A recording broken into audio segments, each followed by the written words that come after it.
নমস্কাৰ ফ্ৰেণ্ড, এয়া হৈছে তেজপুৰ মহাভৈৰৱ মন্দিৰলৈ গৈছিলোঁ। মন্দিৰত গৈ পেলাই এয়া বাহিৰৰ অকণমান মন্দিৰৰ দৃশ্য আপোনালোকৰ লগত শ্বেয়াৰ কৰিলোঁ।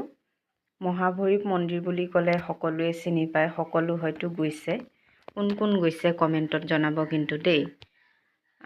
আজি এই ভিডিঅ'টো কিন্তু আজি এসপ্তাহমানেই হৈ গ'ল, আপলোড কৰা দেৰি হৈছে। এয়া মই মন্দিৰৰ ভিতৰত সোমাই যাওঁতে মোৰ মানুহজনে মন্দিৰৰ দৃশ্যখিনি ভিডিঅ' কৰিছে আৰু ভিতৰৰ দৃশ্যখিনি খুব ধুনীয়া আৰু নতুনকৈ বনাইছে মন্দিৰটো, আৰু অলপমান খুব ভাল লাগিছে গৈ পেলাই।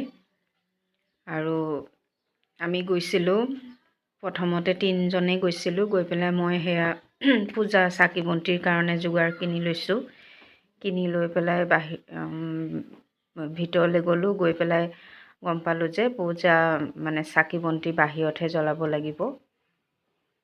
তাৰপিছতে এয়া আমি এতিয়া গৈ আছোঁ। এইটো গোটেই ৰাস্তাটো কিন্তু খুব আহল বহল, ডাঙৰ, ধুনীয়া, আৰু কাষে বাৰে গছ গছনিৰে খুব ধুনীয়া লাগিছে। মন্দিৰৰ পৰিৱেশটো বহুত ধুনীয়া। এনেও মন্দিৰ বুলি ক'লে খুব ভাল লাগে, এইটোতো সকলোৱে জানেই। এয়া চাওক মন্দিৰটো। এয়া মই তাৰপিছত গৈ আছোঁ আগবাঢ়ি, জোতা চোতা খুলিলোঁ। ইফালে জোতা চোতা থোৱাৰ জেগা আছে, খুলি মেলি থৈ ভিতৰতে গৈছিলোঁ মই ডাইৰেক্ট। আগতে মই মন্দিৰলৈ গৈছিলোঁ, মানে এনেই এপাক গৈছিলোঁ, চাকি বন্তি জ্বলোৱা নাছিলোঁ। এইবাৰ চাকি বন্তি জ্বলাবলৈ মন্দিৰ গৈছোঁ, গতিকে মই চাকি বন্তি জ্বলাম বুলি ঘৰতে ভাবি পেলাই গৈছোঁ। সেইকাৰণে ভিতৰলৈকে লৈ গৈছোঁ। তাৰপিছত ভিতৰত গৈ গম পালোঁ যে বাহিৰতহে জ্বলাব লাগে। ভিতৰখিনি চাওক আপোনালোকে, কিমান ধুনীয়া লাগিছে। এয়া মানুহ কিন্তু গৈ আছে। মানুহ কিন্তু সেইদিনাখন খুব ভিৰ আছিলে। এয়া খুবেই ধুনীয়া পৰিৱেশ।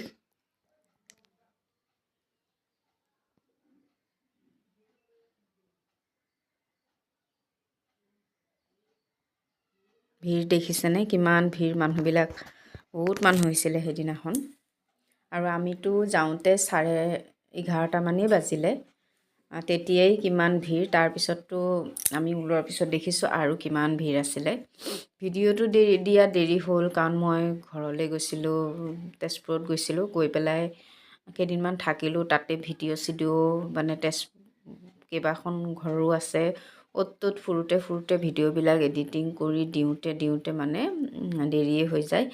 এতিয়া আকৌ ধৰক ঘৰলৈ আহিছোঁ, ঘৰতে ভিডিঅ'টো এডিটিং কৰি আপোনালোকৰ লগত শ্বেয়াৰ কৰিছোঁ। লগতে ভিডিঅ'টো স্মৃতি হিচাপে থাকি যাব, সেইবুলি বনালোঁ। তাৰপিছতে এয়া বাহিৰত ভিতৰৰ পৰা অকণমান ওলাই আহিলোঁ। আহি পেলাই বাহিৰৰ এইখিনি জেগাতে ভিৰ দেখিছেনে, ইয়াতে চবেই চাকি বন্তিবিলাক জ্বলাইছে। এয়া চাকি বন্তি ইফালে জ্বলাব লাগিব। মই সেইজনী চাকি বন্তি দিলোঁ ইয়াতে, দি পেলাই ইফালে আহিলোঁ। ইফালে আহি আকৌ ভিতৰত গ'লোঁ। গৈ পেলাই সেইখিনি আৰু শ্বেয়াৰ নকৰিলোঁ আপোনালোকৰ লগত, বহুত ভিৰ আছিলে, সেইকাৰণে আগতেই শ্বেয়াৰ কৰিলোঁ। ইয়াতে আকৌ কিবা পূজা যজ্ঞ হয়, সেইবিলাকো অকণমান শ্বেয়াৰ কৰিলোঁ।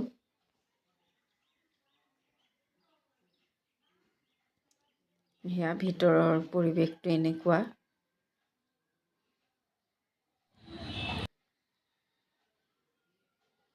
লাষ্টত কেইখনমান পিকচাৰো আপোনালোকৰ লগত শ্বেয়াৰ কৰি দিলোঁ। আৰু এইটো এটা সৰু ভিডিঅ' আছিলে। আকৌ এটা ভিডিঅ'টো ভাল লাগিলে লাইক কমেণ্ট কৰিব দেই। এয়া আমাৰ বৌহঁতো আহিছিলে, বৌহঁতকো অকণমান কৰিলোঁ বেক চাইডেদি। বৌহঁত পিছত আহিছিলে। আৰু এইটো হৈছে সিফালে থকা এটা শিৱ মন্দিৰেই, সেয়াও অকণমান শ্বেয়াৰ কৰিলোঁ আপোনালোকৰ লগত। এইফালে কিন্তু ভিৰটো কম আছিলে, তেতিয়া আমি যাওঁতে কোনো নাছিলেই, সেইকাৰণে মই ভিডিঅ' অকণমান কৰি ৰাখিলোঁ।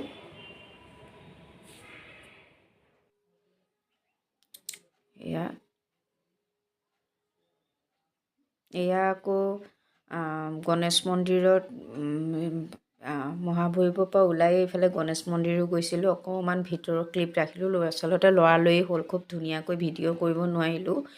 পটককৈ অকণমান ভিতৰৰ দৃশ্যখিনি আপোনালোকৰ লগত শ্বেয়াৰ কৰি আছিলে। আজি ভিডিঅ'টো ভাল লাগিলে লাইক কৰিব, আৰু কেইখনমান লাষ্টত আপোনালোকলৈ পিকচাৰ শ্বেয়াৰ কৰিলোঁ। আমি কেইটাই উঠা মোৰ কণমানি আৰু আমাৰ বৌহঁতো আহিছিলে, সিহঁতৰ পিকচাৰ ভালকৈ লোৱা নহ'লে, তথাপিতো কেইখনমান শ্বেয়াৰ কৰিলোঁ স্মৃতি হিচাপে থাকি যাব বুলি। আৰু এয়া হৈছে বৌ আৰু ছোৱালীজনী, আৰু এই সৰু ভাইটি, বৌক ফটো মাৰি আছে, আৰু এই বৌৰ মাক আৰু মই। বৌ